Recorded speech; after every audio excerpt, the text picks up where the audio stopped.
Hello friends, आइए जो प्रश्न संख्या 30 थी उसका अथवा वाला प्रश्न देखते हैं जो और में दिया हुआ था।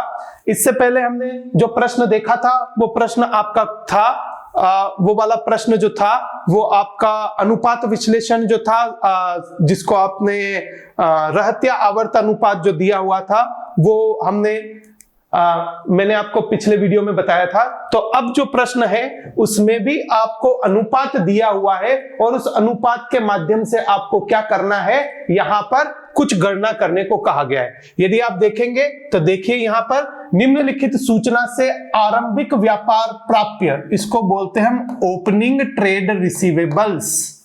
ओपनिंग ट्रेड रिसीवेबल्स, तो ये आरंभिक व्यापार प्राप्य या प्रारंभिक बोल दीजिए आप इसको, तथा अंतिम व्यापार प्राप्य, अंतिम व्यापार प्राप्य को बोलते हैं क्लोजिंग ट्रेड रिसीवेबल्स, शॉर्ट में टीआर बोलते हैं इसको, ट्रेड रिसीवेबल्स। इसकी आपको क्या करनी है, गणना करनी है। यानी यहां पर प्रश्न में आपको opening TR and closing TR, प्रारंभिक व्यापार प्राप्य और अंतिम व्यापार प्राप्य की आपको गणना करने को कहा गया है यहां पर। तो व्यापार प्राप्य के बारे में आप जानते हैं, व्यापार प्राप्य में हम किन किन को शामिल करते हैं। जो ट्रेड रिसीवेबल्स है उसमें डेटर्स, देनदार और बिल्स रिसीवेबल, प्राप्य बिल क्या होते हैं, शामिल होते हैं। तो उसके बारे में आपको प्रारंभिक और अंतिम की गणना करने को कहा गया है। व्यापार प्राप्य आवर्त अनुपात जो है वो कितना है, 8 गुना है।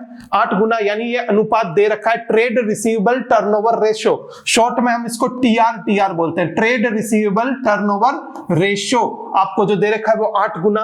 प्रचालन से आगम की लागत यानी cost of revenue from operation दे रखा है। रेवेन्यू फ्रॉम ऑपरेशन को हम आरएफओ भी बोलते हैं, मैंने आपको कल बताया था, पिछले अपनी वीडियो में बताया था। तो रेवेन्यू फ्रॉम ऑपरेशन को आरएफओ बोलते हैं। तो cost of revenue from operation यानी बेचे गए माल की लागत आपको दे रखी है। प्रचालन से उधार आगम, उधार आगम का मतलब होता है क्रेडिट सेल्स या क्रेडिट रेवेन्यू की राशि प्रचालन से रोकड़ आगम से 2 लाख रुपए अधिक है। यानी जो उधार विक्रय है वो क्या है, रोकड़ विक्रय से 2 लाख रुपए अधिक है। यानी उधार विक्रय ज्यादा होता है, 2 लाख रुपए किससे ज्यादा होता है, रोकड़ विक्रय से, ऐसा आपको बोला गया है। तो यहां पर आपको ये सब सूचना दी गई और लास्ट में बोला गया सकल लाभ अनुपात। सकल लाभ को क्या बोलते हैं, ग्रोस प्रॉफिट रेशो। सकल लाभ अनुपात क्या होता है, ग्रोस प्रॉफिट रेशो, जीपीआर आपको दे रखा है 20% है।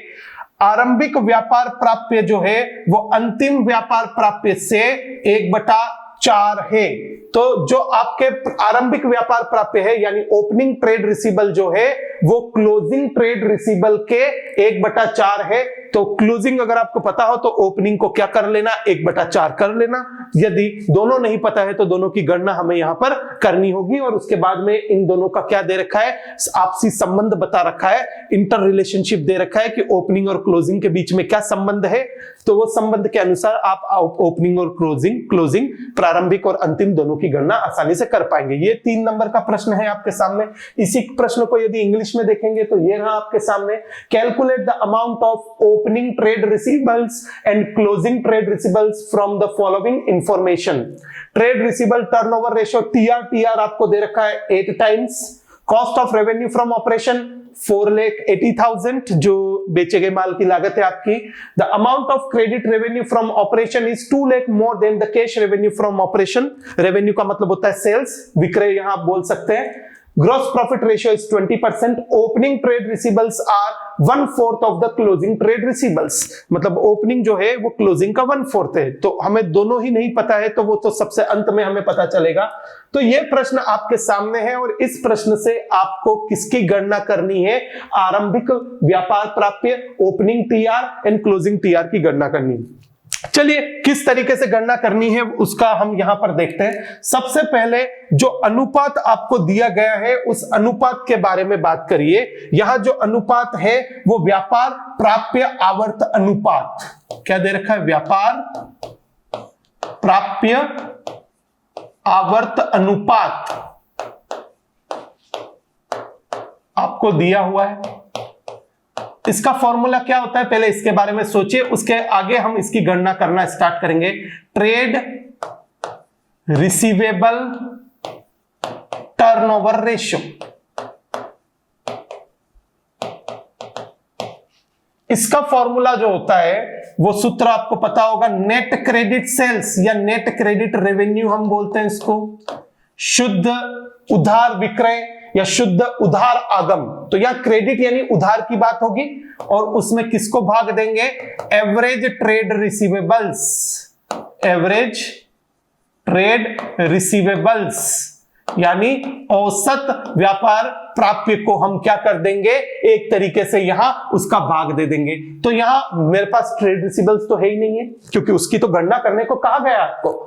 क्रेडिट सेल्स भी आपको नहीं दी गई है, मतलब कुछ सूचना है लेकिन आपको क्लियरली क्रेडिट सेल्स के बारे में, उधार विक्रय के बारे में, उधार आगम के बारे में कोई सूचना नहीं है। तो उसके लिए अब मुझे क्या करना पड़ेगा, प्रश्न को वापस देखना पड़ेगा। देखिए प्रचालन से आगम की लागत दे रखी है 4,80,000 cost of revenue from operation, जिसको COGS आप बोलते हो। और एक चीज मुझे और दी हुई है, वो क्या दे रखी है, 20% क्या है, सकल लाभ अनुपात है। एक रेशियो और दे रखा है, ग्रोस प्रॉफिट रेशियो। तो उस रेशियो की सहायता से क्या हम कुछ इस अनुपात की सहायता से हम किसी की गणना कर सकते हैं क्या? तो देखते हैं इधर ग्रोस प्रॉफिट जो रेशियो आपको दिया हुआ है उसको मैं यहां पर लिख देता हूं ताकि उससे अगर मैं कुछ गणना कर सकता हूं तो वो आपके सामने करूंगा। ग्रोस प्रॉफिट रेशियो जिसको GPR हम बोल रहे हैं, सकल लाभ अनुपात, इसको क्या बोलते हैं, सकल लाभ अनुपात। तो ये आपको इसका फॉर्मूला क्या होता है, आप जानते हैं सकल लाभ जिसको ग्रोस प्रॉफिट बोलते हैं, सकल लाभ आप यहां पर लिखते हैं, किसको डिवाइड करते हैं, रेवेन्यू या फिर आप उसको बोल सकते हैं नेट सेल्स, शुद्ध विक्रय या आगम, और उसको 100 से हम क्या कर देते हैं, गुणा कर देते हैं क्योंकि ये प्रतिशत में इसकी गणना करती है। देखो ग्रोस प्रॉफिट भी मेरे पास नहीं है, नेट सेल्स भी मेरे पास नहीं है, शुद्ध विक्रय भी नहीं है, लेकिन ये पता है कि ये जो है वो 20% है। क्या 20% है? सकल लाभ अनुपात 20% है। देखिए ग्रोस प्रॉफिट की गणना कैसे करते हैं, सकल लाभ की गणना कैसे करते हैं, ये भी आपको पता होगा। ग्रोस प्रॉफिट जो होता है, सकल लाभ जो होता है वो होता है sales minus cost of goods sold, COGS हम जिसको बोलते हैं। विक्रय में से क्या घटा दीजिए, सेल्स में से क्या घटा दीजिए, विक्रय बोल दे या आगम बोल दे, दोनों एक ही चीज है यहां पर। और बेचे गए माल की लागत को क्या कर दीजिए, घटा दीजिए, ये बेचे गए माल की लागत COGS बोलते हैं। तो यहां पर आपके सामने जो सूचना है, सेल्स तो दी नहीं हुई है तो मैं उसको X मान लेता हूं। क्या मान लेता हूं, X। लेकिन बेचे गए माल की लागत मुझे पता है कितनी है, वो प्रश्न में देखेंगे। प्रचालन से आगम की लागत वही बेचे गए माल की लागत होती है, प्रचालन से आगम की लागत बोल दो, बेचे गए माल की लागत बोल दो, दोनों एक ही है। 4,80,000 रुपए मुझे दिया हुआ है, तो ये 4,80,000 रुपए में यहां पर क्या कर देता हूं, रख देता हूं। तो ये आपका सकल लाभ है, ये आपका ग्रॉस प्रॉफिट है। तो इसको मैं यहां पर रख देता हूं, सकल लाभ की जगह क्या रख रहा हूं, X में से क्या घटा रहा हूं मैं, 4,80,000 रुपए घटा रहा हूं। नेट सेल्स मुझे पता नहीं है, उसको मैंने X माना था, विक्रय को मैंने क्या माना था, आपके सामने विक्रय को क्या माना है, देखिए विक्रय को क्या माना है, X माना है, तो X ले लिया मैंने वहां पर और 100 से गुणा आपको करना है क्योंकि यहां 20% है। चलिए अब हल करते हैं। हल कैसे करेंगे, ये इधर आप ट्रांसफर करेंगे। आप जानते हो कि जो बराबर का निशान होता है LHS और RHS जिसको आप बोलते हैं लेफ्ट हैंड साइड और राइट हैंड साइड, दोनों हमेशा बराबर, क्योंकि इज इक्वल टू के निशान लगाओ मतलब दोनों बराबर है। तो इसको इधर शिफ्ट करेंगे तो क्या हो जाएगा, 20X हो जाएगा क्योंकि X से गुणा हो जाएगा, और वो 100 गुणा में है तो वो किस में बदल जाएगा, भाग में बदल जाएगा। इज इक्वल टू क्या हो जाएगा, X माइनस 4,80,000 आपका यहां पर हो गया।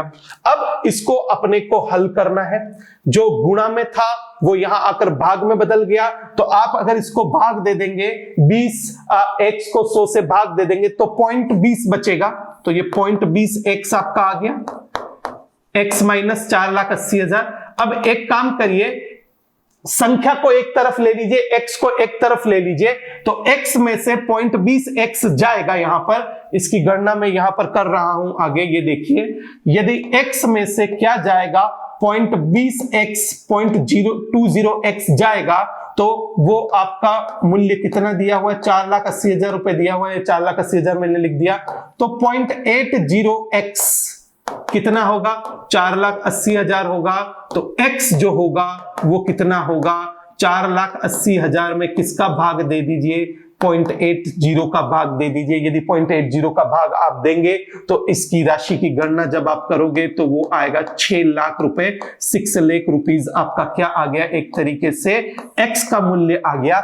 x जो था वो क्या था, आपका सेल्स था, यानी कुल विक्रय आपका आ चुका है। कितना आ चुका है कुल विक्रय, 6 लाख रुपए आपके सामने आ चुका है, जिसकी गणना मैंने आपको करना सिखाया कि किस तरीके से इसकी गणना की जाएगी। तो 6 लाख रुपए आपका क्या है, रेवेन्यू फ्रॉम ऑपरेशन बोल दे या विक्रय बोल दे, वो आपका आ चुका है 6 लाख रुपए।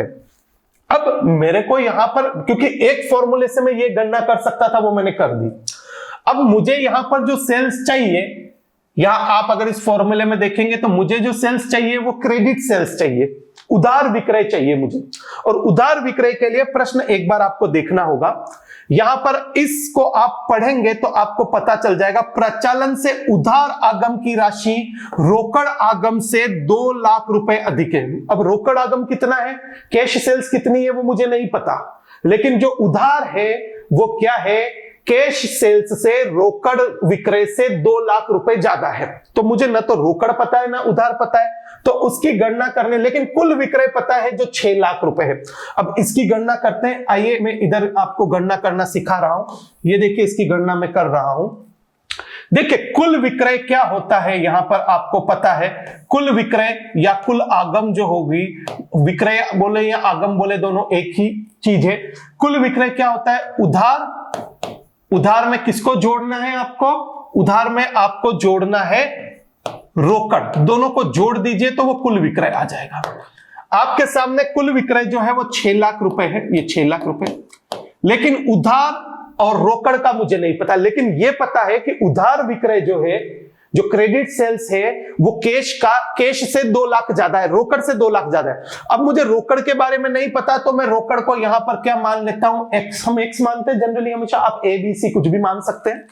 उधार विक्रय क्या है, रोकड़ से 2 लाख ज्यादा, यानी x से 2 लाख रुपए ज्यादा क्या है, उधार विक्रय है। ये उधार विक्रय हो गया, और ये x जो था वो रोकड़ विक्रय मैंने माना, क्योंकि रोकड़ विक्रय के बारे में पता नहीं, लेकिन उधार विक्रय के बारे में पता है कि वो रोकड़ से 2 लाख ज्यादा है। तो जिसके बारे में पता नहीं होता उसको हम x मानते हैं, और जिसके बारे में पता है उसको मैंने x प्लस 2 लेकर कर दिया। अब चलिए इसको हल करते हैं। x और x दोनों मिलकर क्या हो जाएंगे, 2x हो जाएगा, जिसको आप जानते हैं 2x बन जाएगा। और ये 2 लाख प्लस का इधर आएगा तो किस में बदल जाएगा, माइनस में बदल जाएगा। तो 6 लाख में से क्या गया, 2 लाख गया, तो वो क्या इधर क्या बचेगा, 2x बचेगा। तो यहां आया 4 लाख रुपए, 4 lakh is equal to 2x। तो x बराबर कितना हो गया, 4 लाख में किसको भाग दे दीजिए, 2 को भाग दे दीजिए। तो x का मूल्य जो आया वो कितना है आपके सामने, 2 लाख रुपए किसका मूल्य आया है, x का मूल्य आया है। तो ये 2 लाख रुपए x जो था वो रोकड़ विक्रय था, तो रोकड़ विक्रय जो था वो 2 लाख रुपए आ चुका है। तो उधार विक्रय कितना होगा, अगर ये 2 लाख रुपए आ चुका है तो उधार विक्रय कितना होगा, इसमें 2 लाख और जोड़ दीजिए, क्योंकि x का मूल्य 2 लाख रुपए है, तो उसमें 2 लाख और जोड़ेंगे तो कुल मिलाकर आपका जो उधार विक्रय है, अगर क्योंकि मुझे उधार ही चाहिए, उधार विक्रय बोल दे, उधार आगम बोल दे, दोनों एक ही चीज है। उधार विक्रय क्या था, x प्लस 2 लाख था, x का वैल्यू आ चुका है 2 लाख, और 2 लाख ज्यादा भी था, तो 2 लाख और 2 लाख दोनों जोड़ेंगे तो वो कितना आ गया, 4 लाख रुपए आ गया। ये 4 लाख रुपए की गणना मैंने यहां पर जो की है वो किसकी है, उधार विक्रय की है। समझ गए होंगे, क्योंकि जो सूचना दी गई है उसी के माध्यम से मैंने इसको हल किया है। तो 4 लाख रुपए मेरा क्या आ चुका है, क्रेडिट सेल्स आ चुका है, और ये अनुपात मेरे सामने है 8 गुना दिया हुआ है, तो 8 गुना ये मैंने लिखा। क्रेडिट सेल्स जो थी वो आपकी कितनी आई है, अभी मैंने जिसकी गणना की थी आपके सामने 4 लाख रुपए, लेकिन मेरे को अभी तक एवरेज ट्रेड रिसीवेबल्स यानी औसत व्यापारिक प्राप्य के बारे में कोई सूचना नहीं है। तो ये एवरेज ट्रेड रिसीवेबल ऐसे लिखा। अब इसकी गणना जब हम करेंगे तो एवरेज ट्रेड रिसीवेबल्स, जिसको एवरेज टीआर में बोल रहा हूं शॉर्ट में, औसत व्यापारिक प्राप्य, ये 8 इधर है तो गुणा में है तो उधर भाग में चला जाएगा, यानी 4 लाख में किसको भाग दूंगा, 8 को भाग दूंगा, तो यहां पर जो उत्तर आएगा आपका क्या आएगा, 50,000 जो है वो क्या है, एवरेज टीआर है। एवरेज टीआर का मतलब होता है औसत व्यापार प्राप्य। औसत व्यापार प्राप्य कैसे निकालते हैं, आरंभिक व्यापार प्राप्य, ओपनिंग ट्रेड रिसीवेबल प्लस अंतिम व्यापार प्राप्य, जिसको क्लोजिंग ट्रेड रिसीवेबल्स बोलते हैं, और उन दोनों का समांतर माध्य निकाल देते हैं। उन दोनों का समांतर माध्य का मतलब उनको 2 से भाग दे देते हैं, उनका एक औसत निकाल देते हैं। औसत कैसे निकालते हैं, 2 संख्या है तो 2 से भाग देंगे, 3 संख्या होगी तो 3 से भाग देंगे, तो उनका एक औसत निकालना है, एवरेज निकालना है। तो यहां पर मेरे सामने एक सूचना जो थी वो अंत में दी गई थी, आरंभिक व्यापार प्राप्य जो है वो अंतिम व्यापार प्राप्य के 1/4 है। मतलब ये सूचना किसके लिए है, ये जो सूचना आपके सामने है ये सूचना आरंभिक व्यापार प्राप्य के लिए, कि आरंभिक व्यापार प्राप्य जो है वो अंतिम व्यापार प्राप्य का 1/4 है। तो न तो मुझे अंतिम के बारे में पता, न मुझे आरंभिक के बारे में पता, तो यहां पर सबसे पहले हमको उन दोनों को क्या करना पड़ेगा, कुछ मानना पड़ेगा। जनरली हम वापस में x मानूंगा, क्योंकि प्रश्न में हम जनरली सामान्यतः x ही मानते हैं। तो इसकी गणना अब यहां पर मैं कर रहा हूं आपके सामने कि ओपनिंग क्लोजिंग कैसे निकालेंगे। देखिए, क्लोजिंग टीआर यानी अंतिम व्यापार प्राप्य के बारे में मुझे नहीं पता है, उसको मैंने x मान लिया। ओपनिंग के बारे में एक सूचना है, आरंभिक व्यापार प्राप्य के बारे में एक सूचना है। क्या सूचना है, वो अंतिम का 1/4 है, यानी ये क्या हो जाएगा, 1/4x, क्योंकि अंतिम जो है x है तो ये 1/4x हो जाएगा। अब एवरेज कैसे निकालते हैं, इन दोनों को जोड़ के किसका भाग देना है, मुझे 2 का भाग देना है। तो आइए जो एवरेज टीआर है उसके बारे में बात करते हैं। हम यहां पर जो एवरेज टीआर दिया हुआ है उसके बारे में मैं बात करूंगा। तो जो एवरेज टीआर है वो अभी आप देखिए, एवरेज टीआर या औसत जिसको आप बोलते हो, औसत व्यापार प्राप्य, यहां लिख देता हूं मैं हिंदी में भी पूरा ताकि आपको समझ में आ जाएगा। औसत व्यापार प्राप्य, तो औसत व्यापार प्राप्य की गणना कैसे करते हैं, औसत व्यापार प्राप्य की गणना करने का तरीका है opening TR plus closing TR, यानी प्रारंभिक व्यापार प्राप्य प्लस अंतिम व्यापार प्राप्य, और उन दोनों को जोड़ के 2 का भाग दे देते हैं। तो यहां पर मैं इसको लिख रहा हूं ओपनिंग टीआर, जो मैंने अभी निश्चित कर लिया क्या है, प्लस क्लोजिंग टीआर, ये क्लोजिंग टीआर, इन दोनों में किसका भाग देना है, 2 का भाग दे देना है, ये 2 का भाग में दे दूंगा। तो आपको एवरेज पता है 50,000 है, और वो 2 उधर भाग में से इधर आएगा, गुणा में बदल जाएगा, वो भी मैं करता हूं।